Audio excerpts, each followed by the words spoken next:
Video করে কোনো লাভ হবো না। একটা ফাইন দেখে একটা হাসি দিবেন।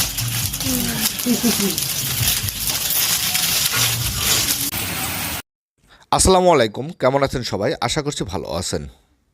নতুন আরেকটি ভিডিওতে আপনাদের স্বাগতম। আজকে আপনাদের দেখাবো বাঁশের তৈরি বিভিন্ন পণ্য সামগ্রী, অর্থাৎ বাঁশ দিয়ে তৈরি কুটির শিল্প। বাংলাদেশ থেকে প্রায় হারিয়ে যাচ্ছে বাঁশের তৈরি কুটির শিল্প। একটা সময় প্রায় প্রতিটা গ্রামে তৈরি হতো বাঁশের তৈরি বিভিন্ন পণ্য সামগ্রী। যারা এই শিল্পের সাথে জড়িত ছিলেন তারা বাঁশ দিয়ে বিভিন্ন পণ্য সামগ্রী তৈরি করে বাজারে বিক্রি করে জীবন জীবিকা নির্বাহ করতেন। কিন্তু বর্তমানে বাজারে এসব পণ্য সামগ্রী বিকল্প পণ্য সহজলভ্যতার কারণে অনেকে এ পেশা ছেড়ে অন্য পেশায় নিজেকে নিয়োজিত করেছেন।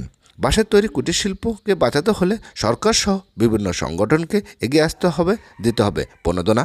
সবাই ভালো থাকবেন, সুস্থ থাকবেন। আল্লাহ হাফেজ।